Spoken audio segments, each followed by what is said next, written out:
I am Penelope Thornton. I just turned 24. For 4 years, I brought pizzas to a massive estate where an old man gave me a strict $3 tip. I assumed he was just cheap. But right after he passed away, his attorney called me in to deliver a thick, sealed envelope. Inside it, a DNA profile, a heavy silver key, and a handwritten letter proving that cash wasn't just a tip. It was a bridge to my late dad, who died when I was 11.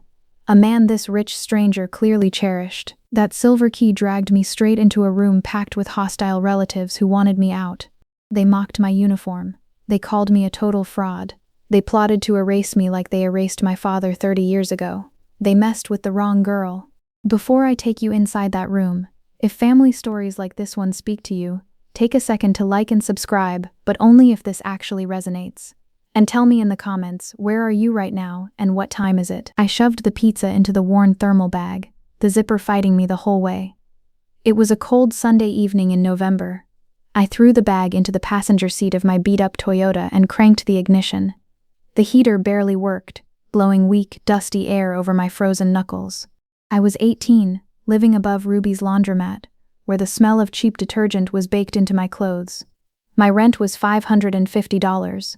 I worked the night shift at Tommy's Pizza Parlor 6 days a week because when you lose everyone by 18, you learn the only rule that matters: no one is coming to save you. You save yourself.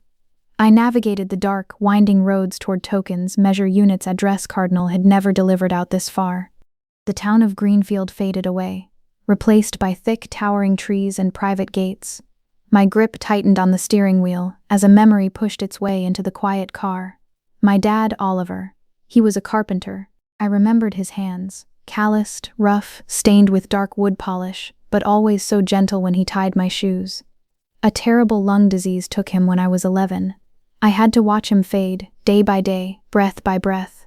My mom vanished 3 years later, going to the store and never coming back. Grief breaks people, and it broke her will to stay. My grandmother took me in, but her heart gave out in her sleep when I turned 18. My dad had mentioned another family once. I was 9.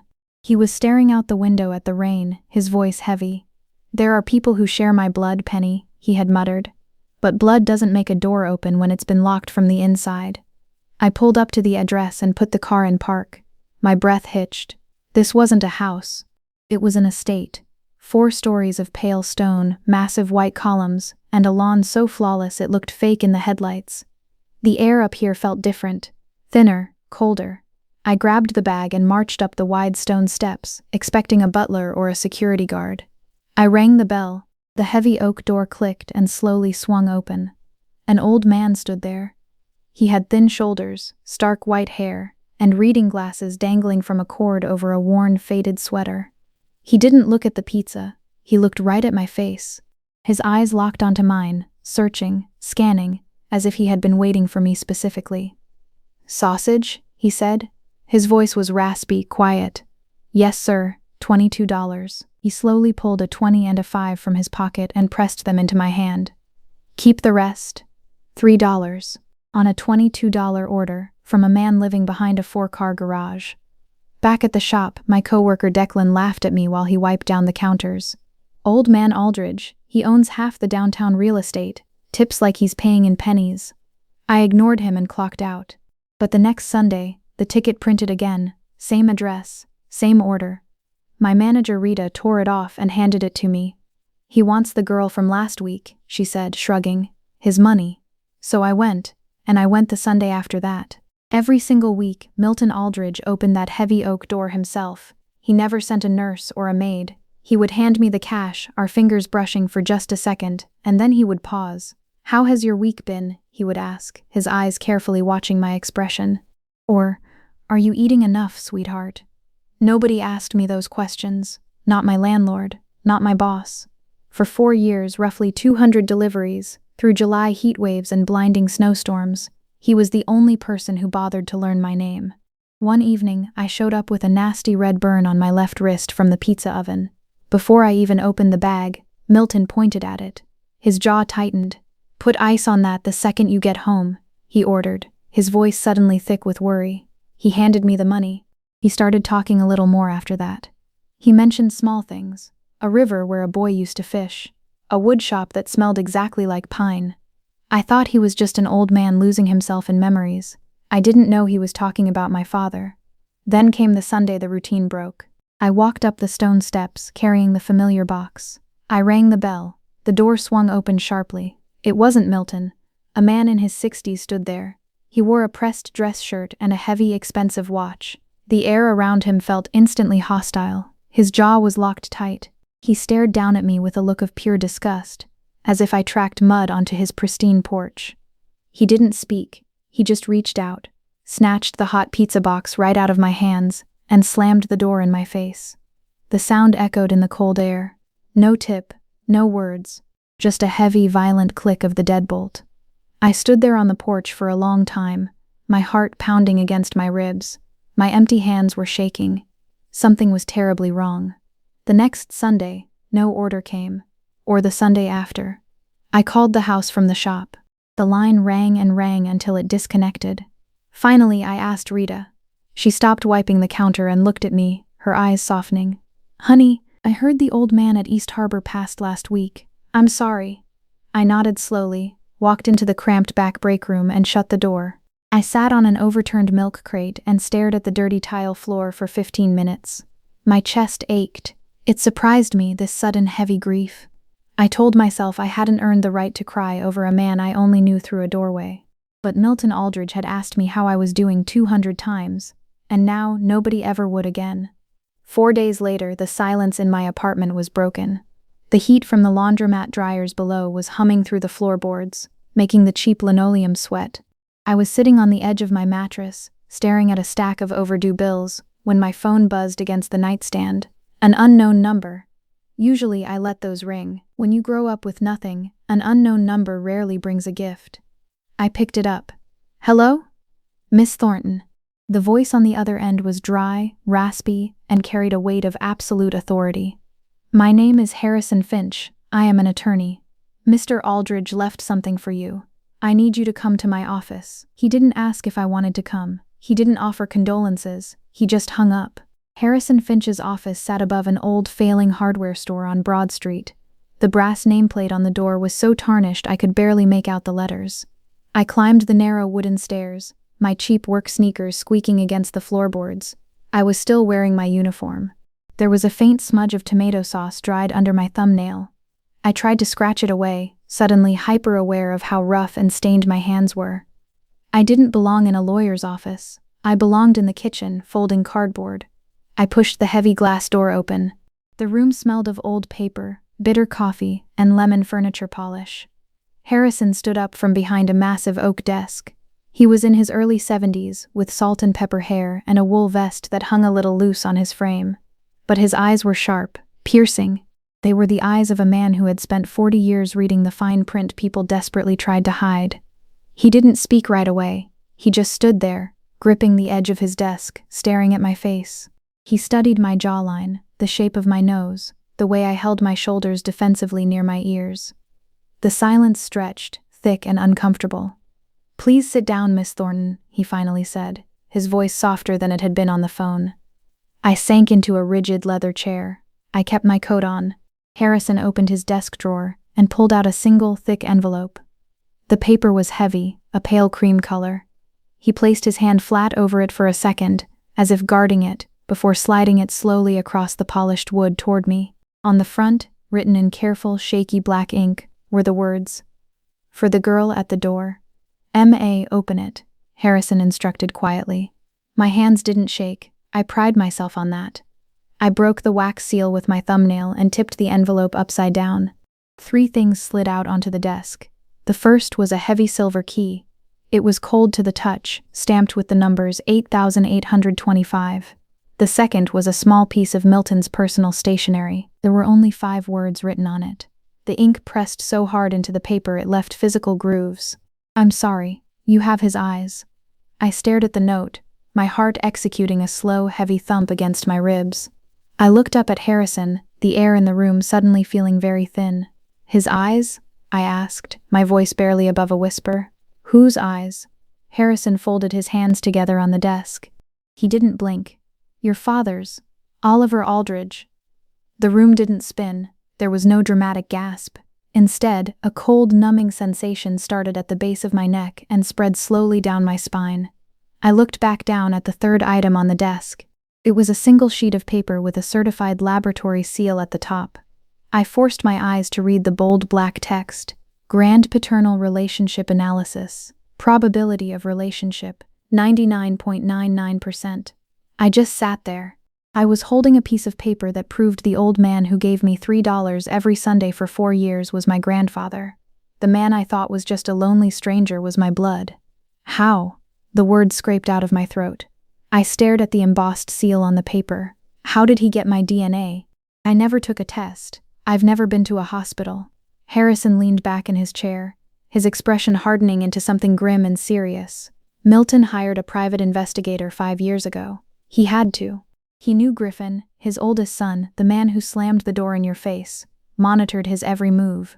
Griffin controlled his phone, his mail, his bank accounts. So, the investigator worked entirely in the shadows. I swallowed hard, a sudden wave of violation washing over me. He had me followed? He had you protected, Harrison corrected sharply. The investigator tracked your routine. He learned where you worked, where you lived. One night, after your shift at Tommy's, he watched you throw an iced coffee cup into the alley dumpster. He waited until you drove away, retrieved the cup, and sent the straw to the lab. It was legally collected abandoned property. Milton didn't just want a suspicion, Penelope. He needed undeniable, bulletproof scientific fact before he made his next move. Proof that Griffin could never argue away in a courtroom. I touched the silver key, tracing the engraved numbers with my dirty thumb. My father's name was Oliver Thornton, or so I thought. He had never spoken about his childhood. He lived entirely in the present, building his wooden furniture in our tiny rented garage, his eyes always focused downward. Oliver Aldridge was Milton's second son, Harrison said, his voice dropping an octave, turning the room into a confessional. He left that family 30 years ago. Or rather, he was pushed out. Milton spent the last painful years of his life trying to undo that mistake. Harrison pointed a long, bony finger at the silver key resting on the desk. And that, Miss Thornton, is what he couldn't say to you on the porch. Harrison told me the story in pieces, slowly, like pulling deep splinters from old wood. 30 years ago, my father, Oliver Aldridge, refused to join his older brother Griffin's massive real estate empire. Oliver didn't care about cornering the market or buying up city blocks. He just wanted to work with his hands. He wanted to build furniture. Griffin called it a pathetic waste of the family name. Harrison's voice dripped with quiet disgust as he explained that Griffin was a man who measured human worth strictly by profit margins. When Oliver refused to fold to his brother's demands, Griffin spent months systematically poisoning the well. He planted lies. He convinced their aging father that Oliver was unstable, financially reckless, and headed for ruin. Milton, getting older and trusting the wrong son, eventually stopped reaching out. But Oliver didn't stop. Your father wrote letters, Harrison said, his eyes dropping to the desk, 18 of them, stretched over 20 years. Every single one was mailed to tokens measure units address cardinal preserve order. True, and Milton never received a single one. My chest tightened, a sharp physical pain blooming behind my ribs. Griffin intercepted them? I asked. The shock in my veins was finally starting to thaw, replaced by a hot, rising anger. But why keep them? If Griffin hated him so much, why didn't he just burn them? Because of his ego, Harrison replied smoothly. He took off his glasses, rubbing the bridge of his nose. Griffin is a textbook narcissist. Destroying the letters would mean erasing the physical evidence of his victory. He kept them in a locked, climate-controlled drawer in his private study. To him, those unopened letters were trophies. They were proof that he had completely controlled the narrative, that he had successfully exiled his own brother and won his father's undivided affection. Harrison leaned forward, the old desk creaking under his weight. And Oliver didn't just write, Penelope. 12 years ago your father actually drove to the East Harbor gates. I stopped breathing. 12 years ago, I was 12. Dad had coughed so hard that morning he couldn't stand up straight, but he told me he had to go run an errand. It was pouring rain, Harrison continued, his voice barely a whisper. Griffin saw him on the security cameras. He didn't buzz him in. Griffin walked down to the iron gate himself, stood in the dry shadows, and told Oliver that Milton hated him. He told your father that Milton had explicitly ordered security to have him arrested for trespassing if he ever showed his face again. Oliver left. He walked back to his car in the freezing rain and never went back. I squeezed my eyes shut. A tear broke free, hot and fast, tracking down my cheek. I pictured my dad's rough, gentle hands gripping the steering wheel, driving back to our tiny apartment, believing his own father had thrown him away like garbage. He died at 41, carrying that massive, heavy lie in his failing lungs. 6 years ago, Harrison said, giving me a moment to wipe my face. Milton was rearranging some furniture in Griffin's study while Griffin was away on business in Raleigh. He found the drawer. He broke the lock. He found the letters, all 18 envelopes, still perfectly sealed. Harrison looked out the dusty window toward the street. That is the day Milton called me, and that is the day he started planning. But by then Griffin controlled everything. Milton's health was declining, not his mind but his physical body. Griffin used that dependency like a leash. He held the power of nursing care, medication, and total isolation over an old man's head. I wiped my nose with the back of my flannel sleeve.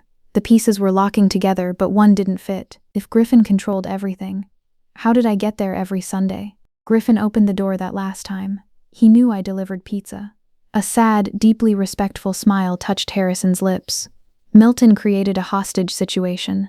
I stared at him. What? When Griffin initially tried to cancel the pizza orders, calling them a security risk, Milton went on a total hunger strike. He refused to eat, and worse, he refused to take his heart medication. He looked Griffin in the eye and told him that the Sunday pizza was the absolute only joy he had left in this world. And if Griffin took it away, Milton would simply let himself die. Harrison let that sink in. Griffin did the math.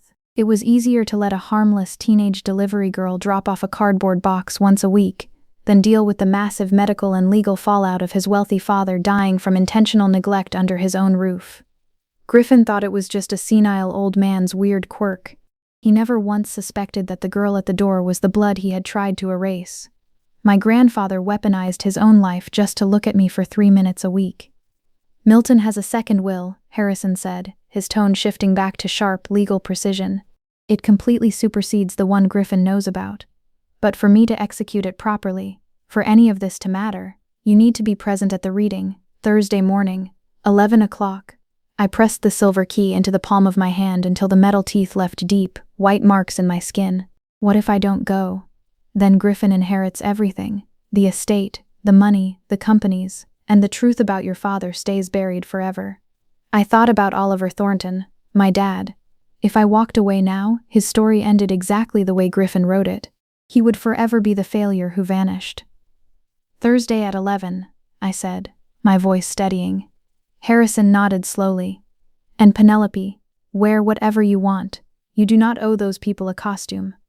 I need to pause the story right here for a second. When Harrison told me all this, my hands weren't shaking because I was about to be rich. They were shaking because for the first time in 15 years, someone told me my father had existed in their life, that he had mattered to someone besides me. Griffin Aldridge had no idea I was coming.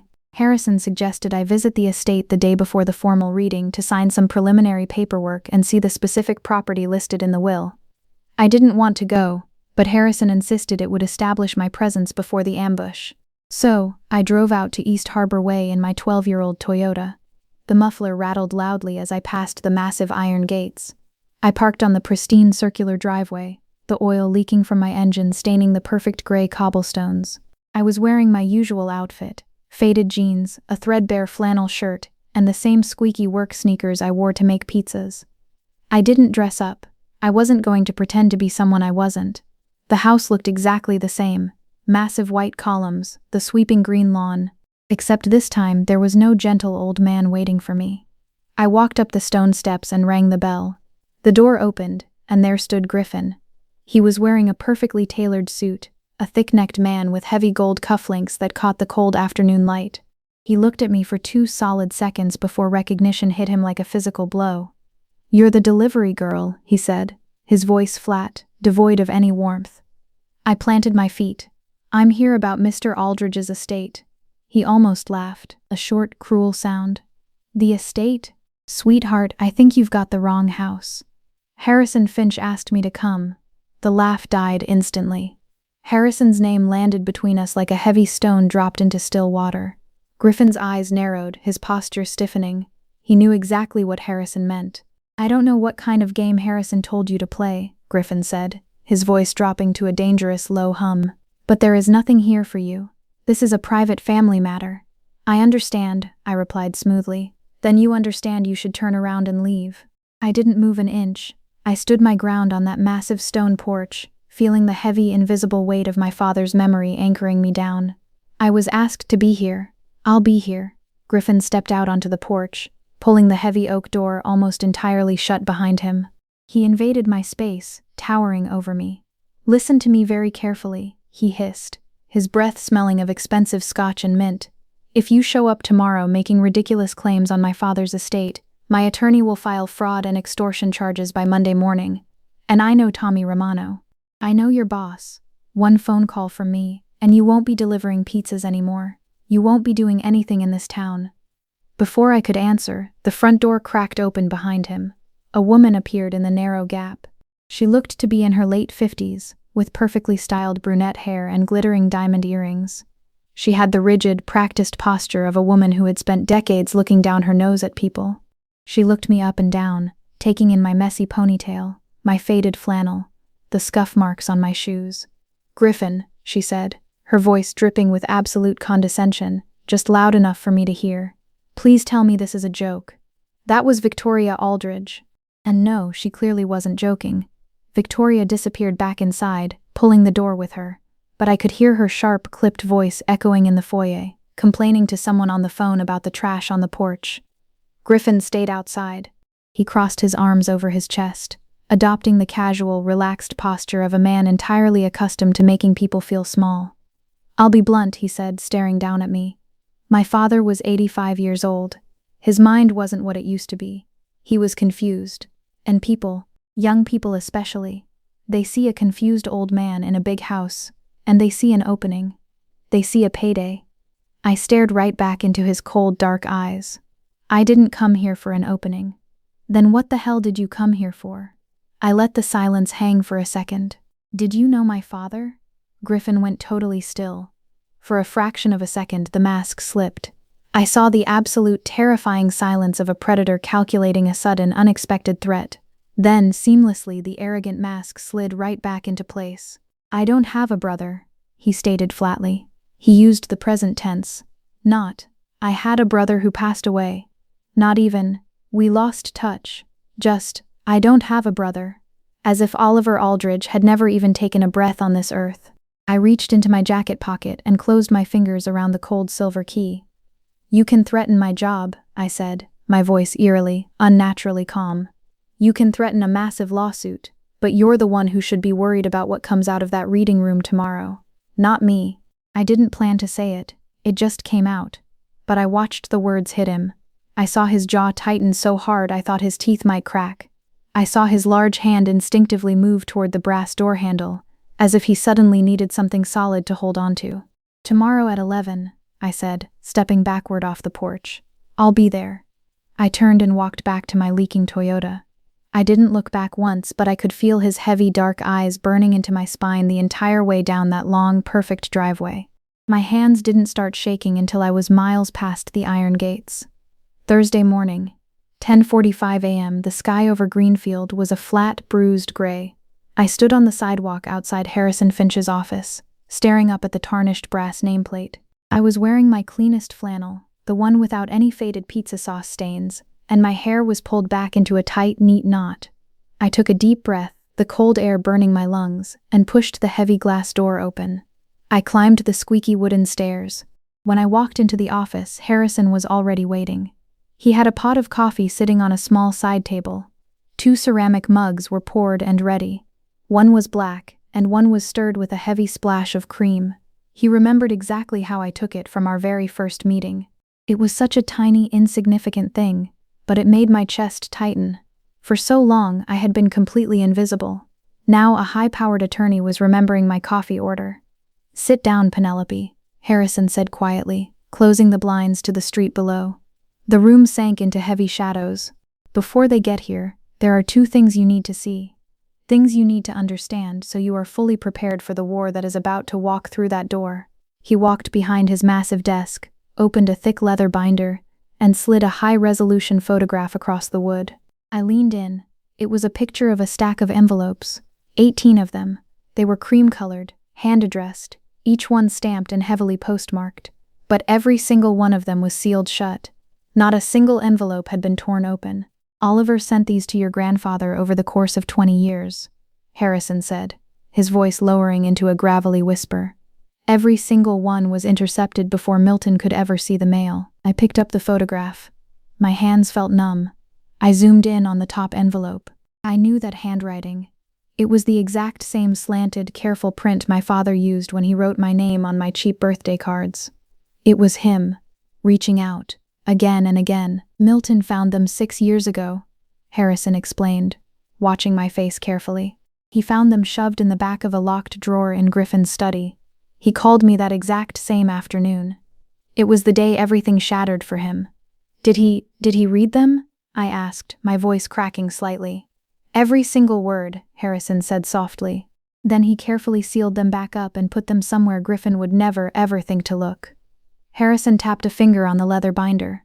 "They are sitting inside safe deposit box 8825, along with everything else Milton set aside for you. 18 letters, 20 years of my father begging for his family, and every single attempt stopped by a man who sat one room away, drinking expensive scotch and pretending his own brother didn't exist." I set the photograph down. The grief was gone, burned away by a sudden, freezing focus. "Does Griffin know Milton found them?" I asked. "Griffin thinks he controls the universe," Harrison scoffed darkly. "He doesn't know what Milton found, and he certainly does not know about this meeting. He thinks he is walking in here to collect a check." Harrison checked his silver pocket watch. "They will be here in 15 minutes. Are you ready?" "No," I said honestly, "but I'm staying." Harrison nodded. He took a sip of his black coffee. Then, he reached into his briefcase and pulled out a second, much thicker document. It was bound with a harsh red plastic clip. "This is not part of the will," Harrison stated, his tone suddenly shifting from sympathetic to utterly ruthless. "But you need to understand the exact, devastating leverage we hold in this room today." He flipped the document open. It was a forensic accounting report, filled with complex spreadsheets, bank logos, and highlighted wire transfers. "Griffin didn't just take out a secret mortgage on Milton's estate," Harrison said, his finger tracking a line of red numbers. "He committed systematic, calculated fraud. 3 years ago, Griffin used a falsified power of attorney, literally forging Milton's signature to illegally drain $420,000 from Milton's liquid trust accounts. He funneled every penny directly into a failing offshore shell company under Aldridge Holdings just to save his own business." I stared at the number on the page. $420,000. My annual rent above the noisy, steaming laundromat was $6,600. Griffin had embezzled roughly 60 years of my rent from his own sick father. "Why are you showing me this?" I asked, looking up at him. "Because," Harrison leaned in, the desk groaning under his weight. "A simple fake signature on a small bank loan can sometimes be explained away in civil court. Lawyers call it a family misunderstanding or sloppy record-keeping. But establishing a fake shell company to launder nearly $500,000 via a forged power of attorney from an elderly parent, that is first-degree elder financial exploitation. It is federal wire fraud." Harrison paused, making sure I understood every single word. "In the state of North Carolina, that carries mandatory, inescapable prison time. If Griffin challenges this new will today, the probate judge will order an immediate, mandatory forensic audit of the entire estate. This document will become public record by tomorrow morning. Griffin cannot fight you without exposing himself to a federal indictment.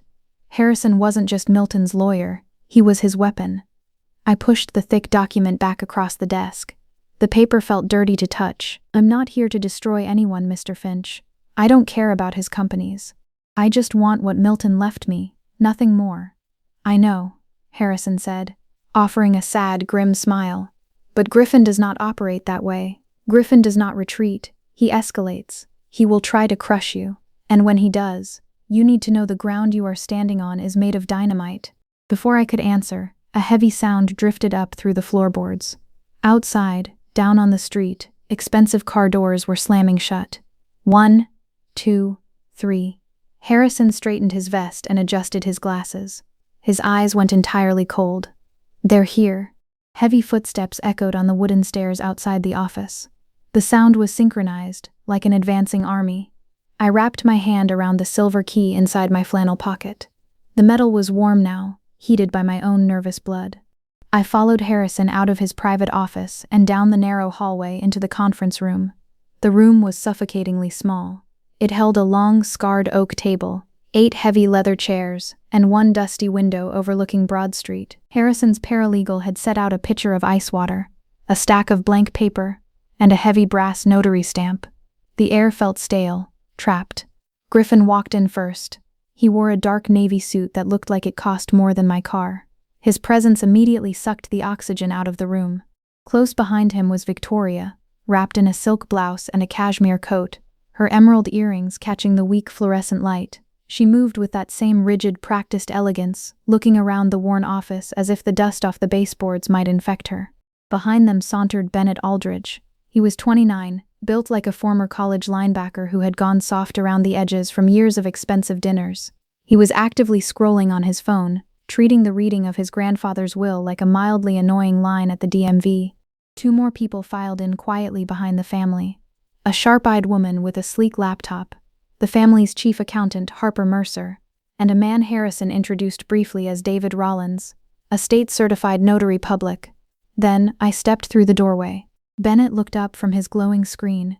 His thumbs stopped moving. His thick eyebrows shot up toward his hairline. "Wait, is that the delivery girl?" Victoria's mouth twitched.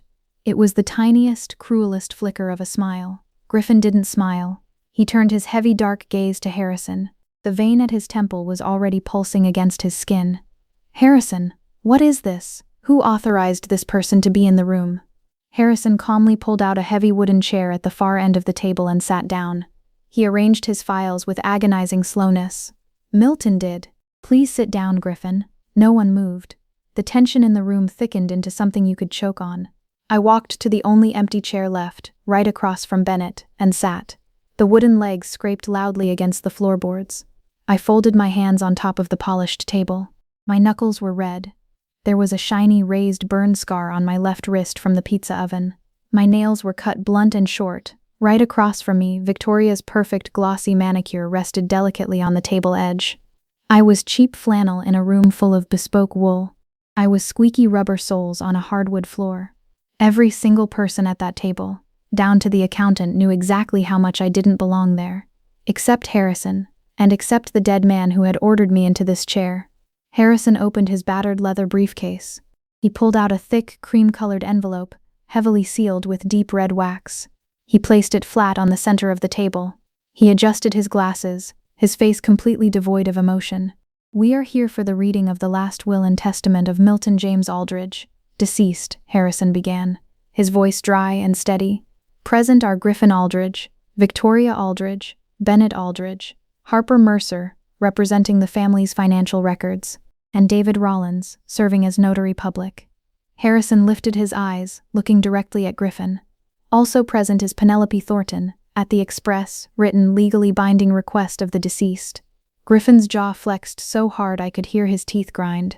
Victoria reached out and touched her husband's arm, a practiced, calming gesture meant to leash a guard dog. "Harrison," Griffin said, his voice dropping into a dangerous, gravelly register, "I am the sole executor of the will drafted 7 years ago. The one that leaves the entirety of the estate to me. Stop playing these pathetic games and ask the delivery driver to leave before I have her removed." Harrison didn't flinch. He didn't even blink. "Griffin, the document you refer to was legally nullified and completely revoked 2 years ago." The room's temperature seemed to plunge 10 degrees. I watched the exact moment the absolute certainty broke in Griffin's eyes. He was on his feet before Harrison could even reach for the wax seal. "There is no second document," Griffin's voice boomed, rattling the dusty window panes. "I was with my father every single day for the last 6 years. I managed his schedule. I managed his doctors. I would have known." Harrison looked up over the rims of his glasses. He sounded like a man reading a grocery list. "You controlled his phone, Griffin, his visitor log, his incoming correspondence. You controlled his diet." Harrison dug his thumbnail into the heavy red wax seal. It cracked with a sharp, loud snap. "But you would not have known about a private, highly confidential meeting that took place in this very office when you were in Raleigh for 3 days in December 2 years ago." A meeting facilitated by a private cash-only transportation service you did not monitor. Griffin's face lost a full shade of color. He looked sick. Victoria's hand slowly slid off his arm. "This is absurd," Victoria hissed, her southern charm completely evaporating. "You're risking your legal license, Harrison. This girl could have fabricated anything. She's a nobody." "Aldridge," Harrison interrupted, his voice slicing through hers like a blade. "This document was notarized by 2 independent off-site witnesses. It was subjected to a rigorous psychiatric competency evaluation of Milton at the exact time of signing, and it has been securely filed with the Greenfield County Clerk for 24 months. It supersedes the prior will in total accordance with North Carolina probate statute." Bennett slammed his hands flat on the table and pushed himself up. He pointed a thick, aggressive finger right at my face. "This is a scam. She probably cooked this whole damn thing up with a fake lawyer. She delivers pizzas. She's nothing." I had been sitting in total silence for 20 minutes. My heart was hammering against my ribs like a trapped bird. But when Bennett pointed at me, the fear vanished.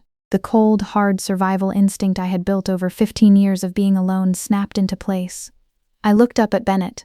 I didn't raise my voice. I didn't have to. "Really?" I asked, staring dead into his eyes. "I delivered pizza to your grandfather every Sunday for 4 years, through snow, through thunderstorms. I stood on that porch 200 times.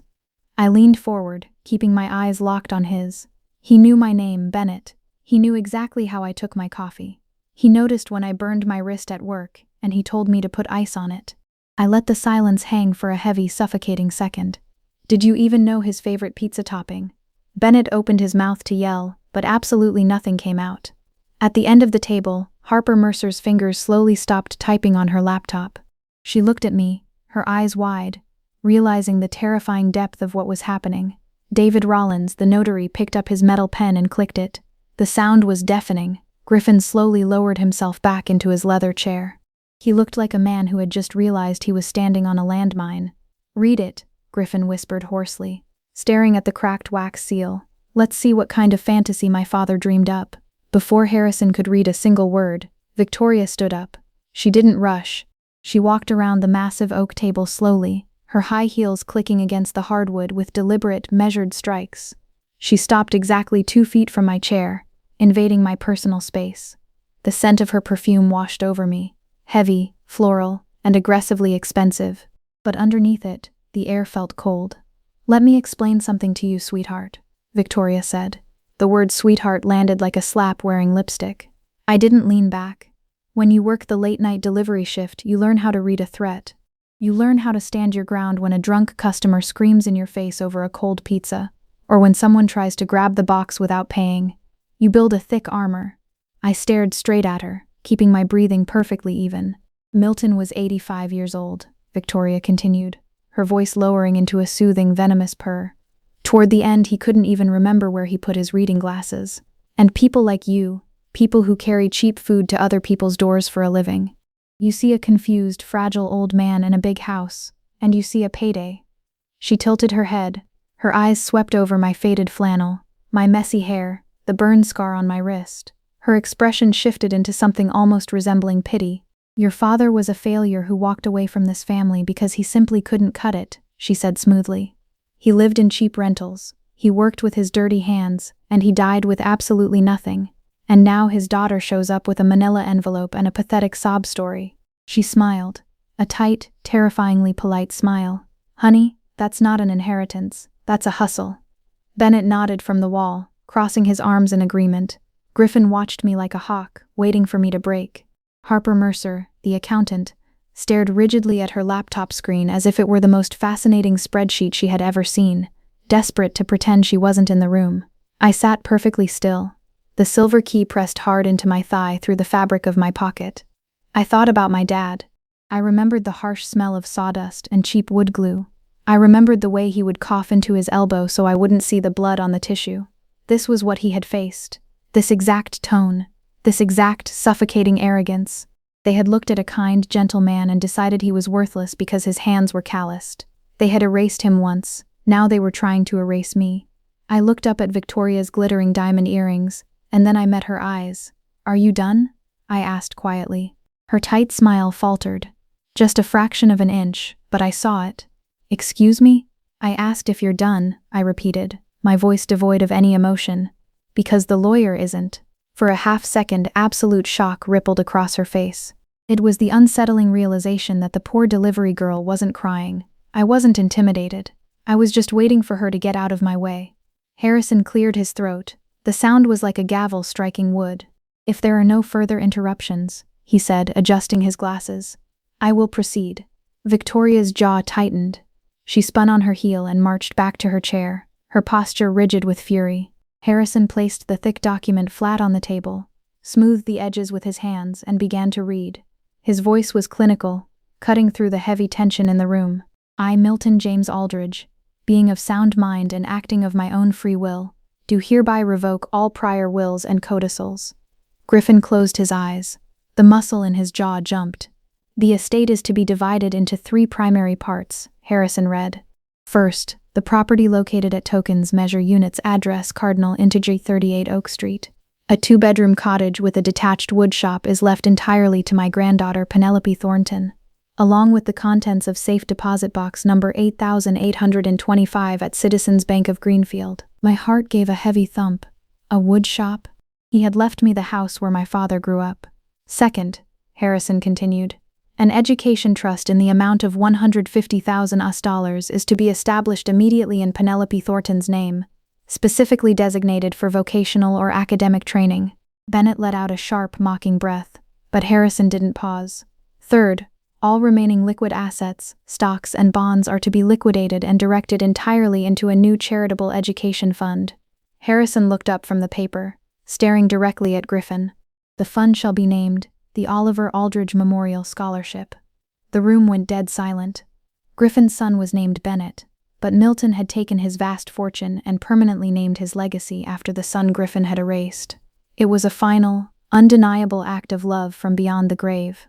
Furthermore, Harrison said, his voice dropping into a deadly serious register, the East Harbor mansion shall remain with Griffin Aldridge. However, this transfer is strictly conditional. Harper Mercer's hands hovered over her keyboard. She leaned in slightly.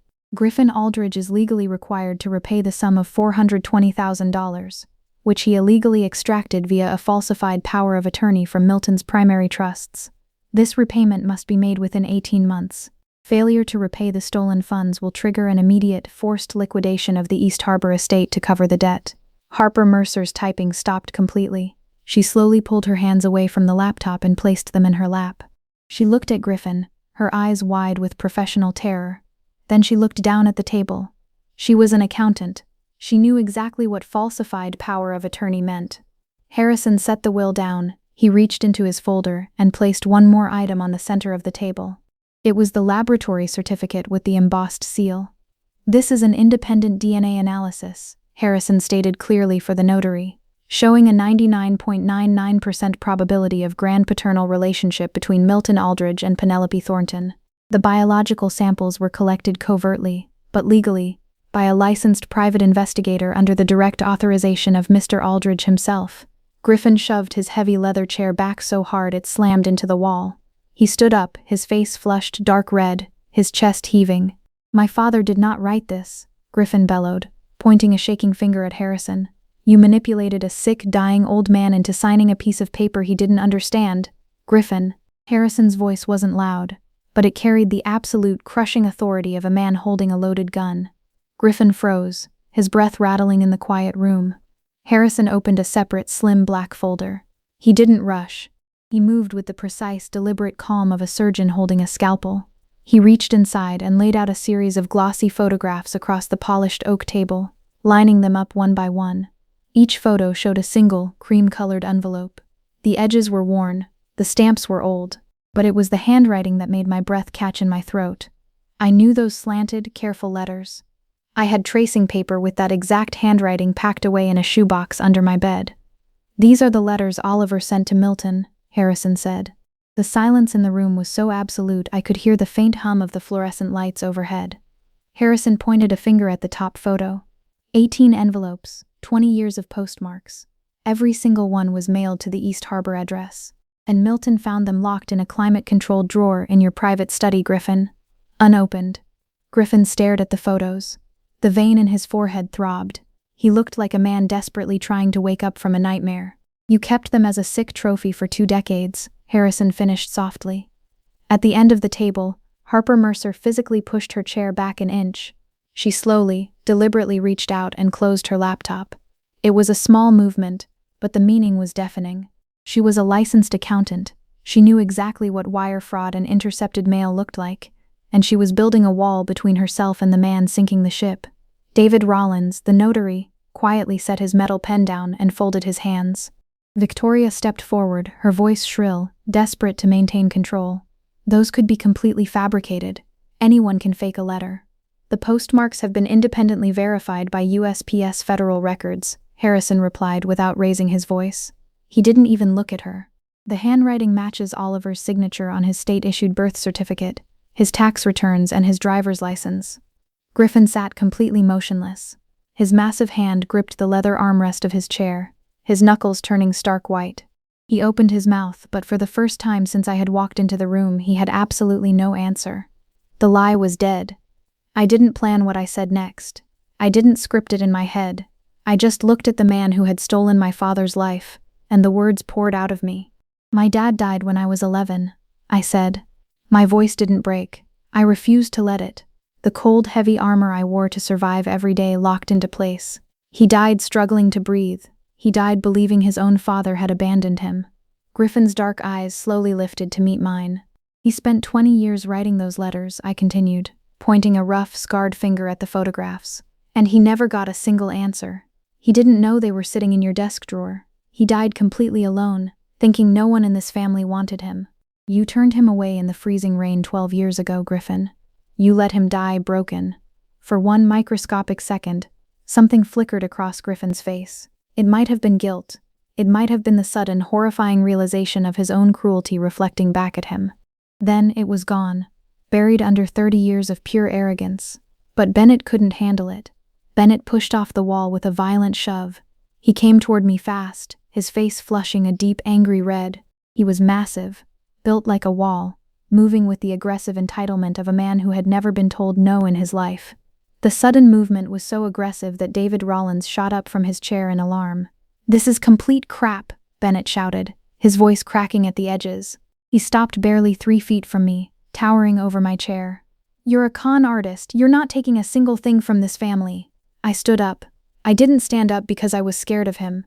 I stood up because I learned a long time ago, in cramped alleys and late-night pizza shops, that you never let an angry man have the high ground. You never have a conversation sitting down while someone stands over you. We were inches apart. He was taller, wider, his hands balled into tight fists at his sides. I could smell the expensive cologne radiating off his skin, but I felt nothing but ice in my veins. "Your grandfather ordered a sausage pizza every Sunday for 4 years just to look at my face," I said, my voice dropping so low it was almost a whisper. I didn't blink. "That's not a scam, Bennett. That is the only honest thing in this entire room." Bennett's chest heaved. He wanted to scream. He wanted to break something. "Harrison." Griffin's voice came from behind his son, strained, hollow, and utterly desperate. "If this charade continues, if she tries to claim a single dime, I will contest every word of this document in court." Harrison didn't flinch. He let the threat hang in the air for a second before he triggered the trap. "That is your legal right, Griffin," Harrison said smoothly. He adjusted his glasses. "But I should inform you that contesting this will require a mandatory complete probate audit of Milton's entire estate." Harrison paused just long enough, letting the silence stretch until it felt like a physical weight.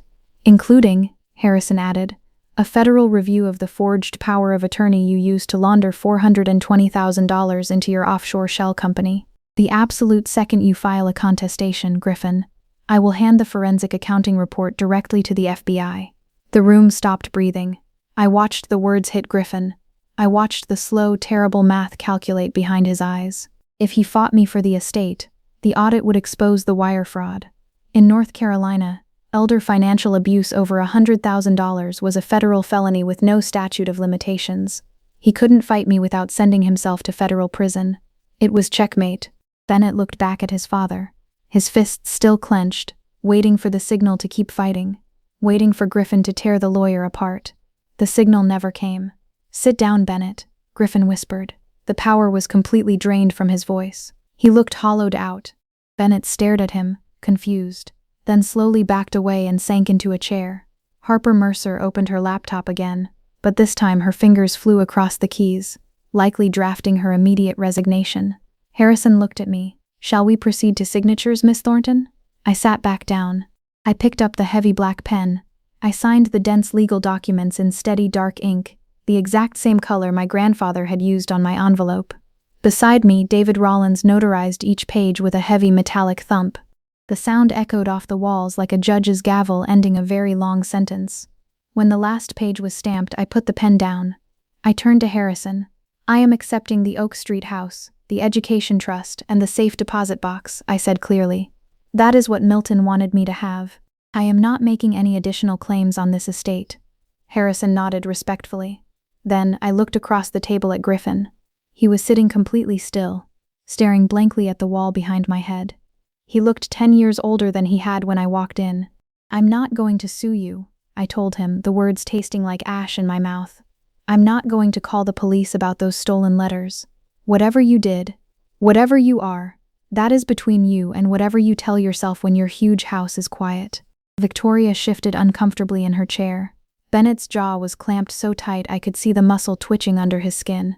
"But I am going to take that silver key," I said, my voice hardening.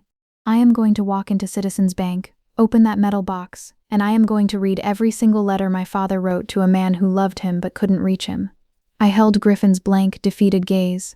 "And I am going to do that alone." Griffin said absolutely nothing. He didn't even blink. I stood up, pushed my wooden chair in, and extended my rough, calloused hand to Harrison Finch. He shook it firmly. I nodded to the notary, who offered a small, polite nod back. Harper Mercer met my eyes briefly, and for a second I saw something in her expression that looked exactly like respect. I turned my back on the Aldridge family and walked toward the door. Behind me, the heavy oak door of the conference room clicked shut, but the silence didn't last. I was barely halfway down the narrow, dimly lit hallway when I heard it, the sharp, frantic clicking of expensive heels against the hardwood floor. I didn't stop walking. I knew exactly who it was, and I knew this wouldn't be an apology. "Penelope, wait." I stopped at the top of the stairs and slowly turned around. Victoria Aldridge stood a few feet away. The flawless, terrifying Southern Belle facade she had worn into the room was entirely gone. Her silk blouse seemed to hang awkwardly on her frame. Her chest was heaving. What was left on her face wasn't guilt. It was the raw, hyperventilating panic of a woman who had just realized the floor beneath her entire life was giving way. "Listen," she said, lowering her voice to a desperate, raspy whisper. She glanced nervously back at the closed office door. "Griffin made mistakes. I know that. We both know that. He pushed it too far." I stared at her, saying nothing. "But if that embezzlement becomes public," Victoria pleaded, taking a half step closer, her manicured hands actually trembling. "The federal charges, the forged authorization, it will destroy us. The business will collapse. The bank will take the house. Everything we've built for 30 years will be gone. He will go to federal prison." "That is not my problem, Mrs. Aldridge," I said. My voice was completely flat. "I am asking you as a human being," she begged, tears welling in her eyes, though I couldn't tell if they were out of fear or pure manipulation. "Just don't make the forensic report public, please. Have some mercy." I looked at this woman.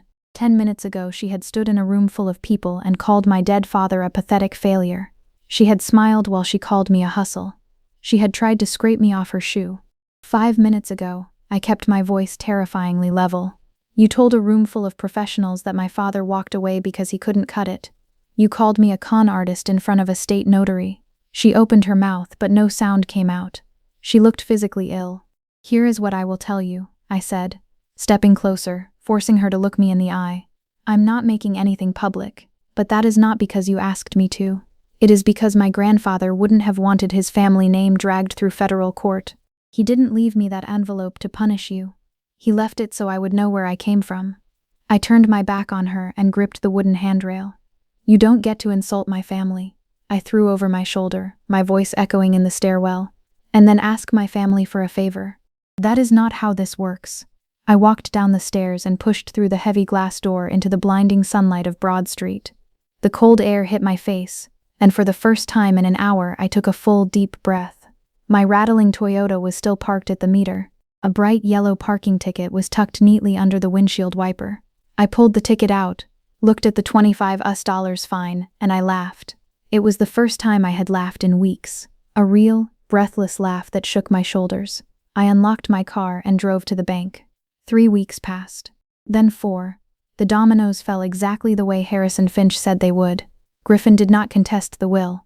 I learned later, from Harrison, that when Griffin's high-priced defense attorney saw the notarized second will, the DNA certificate, and the devastating forensic accounting of the stolen funds, he advised Griffin in very direct terms, "You do not have a case, and legal discovery will send you to a federal penitentiary."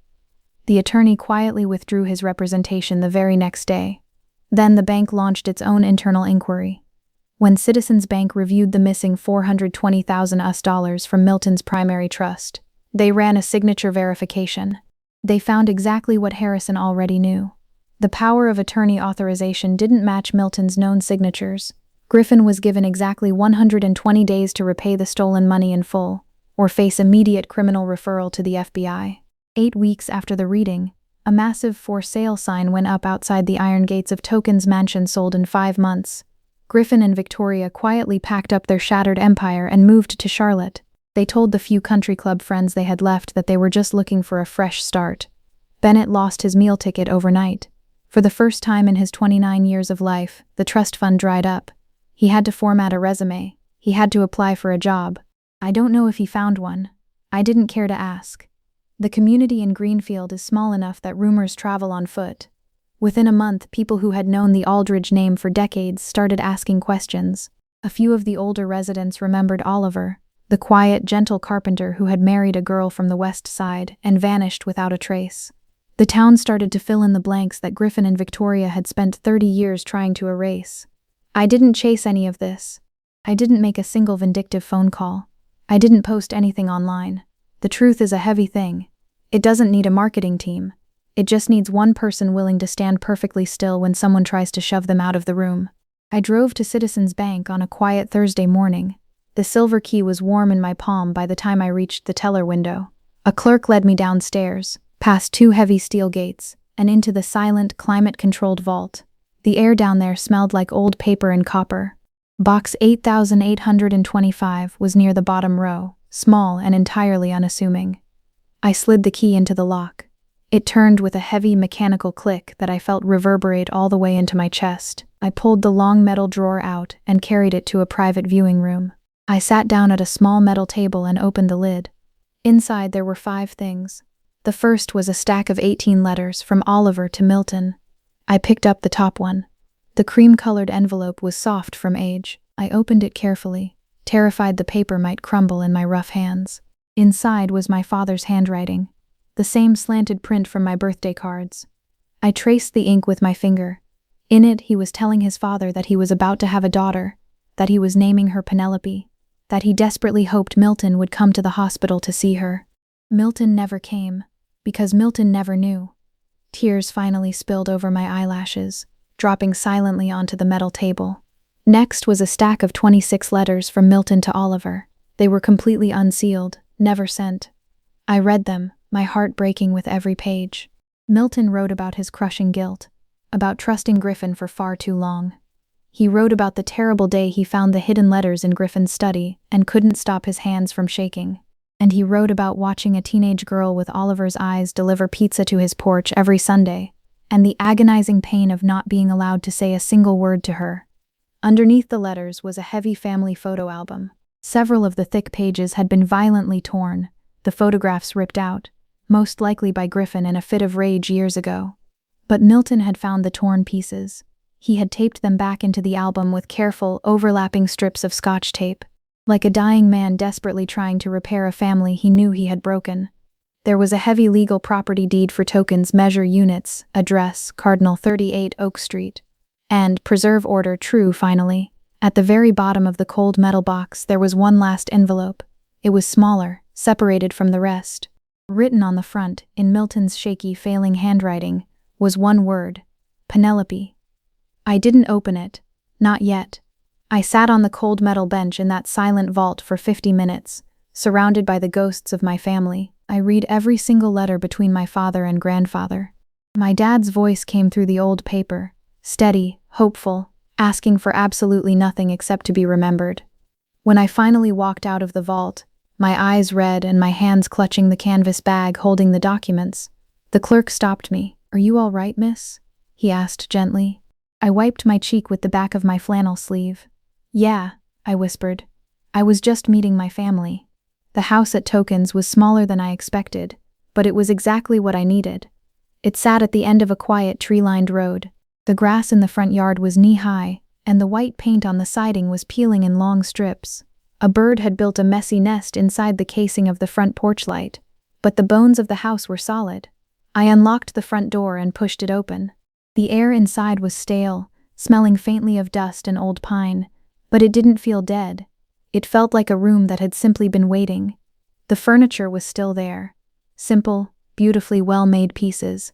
A couch with faded cushions, a heavy bookshelf lined with worn paperbacks, and an old Bible. I walked slowly into the living room and stopped. Sitting perfectly center on the brick mantel was a wooden picture frame.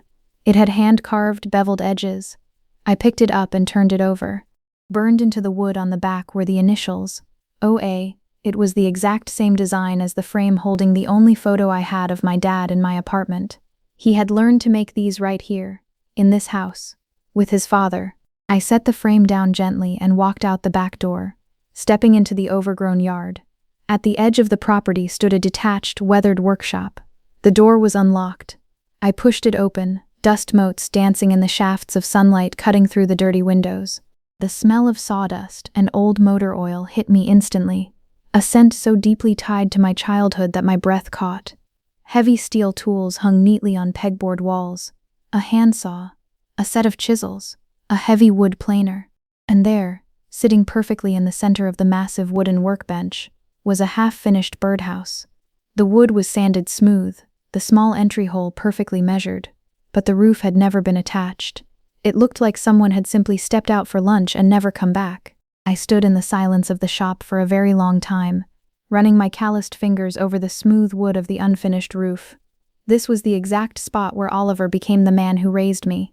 This was where Milton taught him to measure twice, where the two of them had built something beautiful before Griffin systematically dismantled it. I made 3 absolute decisions standing in the dust of that workshop. I was going to move into this house. I was going to use Milton's education trust to enroll in the advanced woodworking program at Pine State Community College, and I was going to finish that birdhouse. Not because my grandfather's will asked me to, but because my father started it, and I am his daughter. I waited a full week before I opened Milton's final letter. I wanted to be sitting somewhere that meant something when I read his words. So I waited until I was sitting at the small kitchen table on Oak Street. The morning light was spilling through the old blue-tiled window, and I had a mug of cheap coffee sitting on the scarred wood. Milton's handwriting on this page was much shakier than the older letters. He had written this near the very end. He told me about the private investigator. He said the exact moment he saw the photograph of me carrying a pizza box, he started to cry. He knew I had Oliver's strong jaw. He knew I had Oliver's hands. I even stood exactly like my father, keeping my weight shifted onto my left foot. He wrote that he wanted to drive to my apartment, knock on my door and introduce himself. He wanted to say, "I am your grandfather, and I am so deeply sorry." But he was terrified. He was terrified that Griffin would find out. Griffin had already destroyed Oliver's life, and Milton knew his oldest son would not hesitate to destroy mine. Griffin would threaten my landlord, ruin my job, and bury me in legal threats. So Milton chose the only safe path he could find, a Sunday pizza delivery. It was the same exact order, the same quiet routine, giving him an unbreakable excuse to open his front door and look at his granddaughter for 3 minutes a week. "The $3 were never a tip, Penelope," he wrote, the ink smudged where a tear must have fallen. "They were the only thing I was allowed to hand you myself. Every Sunday I told myself that just seeing you alive, seeing you at the door, was enough. But it wasn't. I am sorry it took me so long to be brave." The last line was written in much larger letters, as if his hand was violently trembling but he needed me to read it clearly. "You have his hands. Build something." I folded the letter, slid it into my flannel pocket next to the silver key, and sat at that table until my coffee went ice cold, letting the quiet house hold me. A few days later, the real world came knocking. 2 federal agents arrived at Oak Street. They wore plain suits and carried thick black folders. The bank's fraud division had officially handed Griffin's case over to the FBI. I sat on the front porch steps as they asked me questions about Griffin, about the timeline of Milton's health, and about the letters in the vault. I answered them, but my voice sounded like it was coming from someone else. I felt entirely numb as the agents spoke about federal indictments and prison time. A sudden memory flashed in my mind.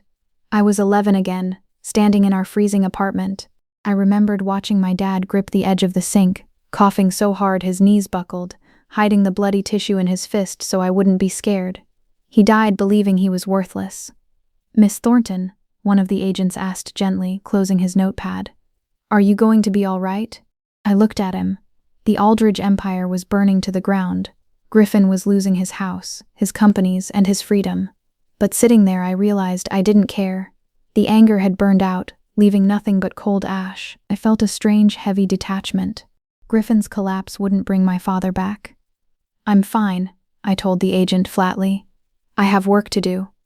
8 months later, here is where I am. I live at Tokens Measure Units. Knee-high grass is finally cut. I sanded down the rotting front porch railing and restained it myself. I did a pretty bad job, but it holds my weight. The bird is still nesting in the porch light.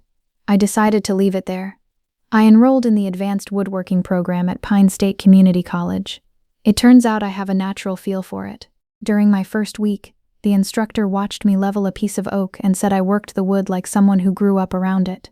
I smiled and told her I did, even if I didn't know it at the time. My old manager Rita comes by on Sundays. She always brings a sausage pizza, and we eat it on the porch steps. She is the closest thing I have to family that is still breathing, and she knows it without me ever having to say the words. I bought 2 simple wooden frames. I hung Milton's photo in the living room, the one from the torn album, showing Milton holding 6-year-old Oliver, both of them grinning in the wood shop. On the back, in Milton's handwriting, it says, "My boys." Right next to it, I hung my own photo, me and Dad, side by side on the same wall, finally together in the house he loved. The heavy silver key hangs on a small metal hook right by the front door. It doesn't open anything anymore, but I keep it where I can see it every single day. And every Sunday I eat sausage pizza, not because it's a habit, but because that is how my grandfather fought to find me. If you ask me who Milton Aldridge was, I will tell you the truth. He was the old man who tipped me exactly $3 every Sunday for 4 years. It was all he was allowed to give. It was everything he had. And in the end, it was enough. I'm going to talk directly to you for a minute. I didn't tell you this story so you would feel sorry for me. And I didn't tell it so you would hate Griffin Aldridge, though I completely understand if you do. I told you this because somewhere out there, someone is reading this right now. And they believe exactly what my father believed. They believe their family doesn't want them. They believe they were left behind on purpose, and that the silence from the people who were supposed to love them is hard proof that they aren't worth loving.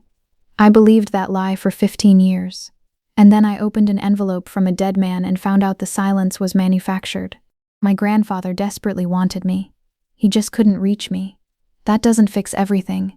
It doesn't bring back the years I spent alone, and it doesn't undo the damage.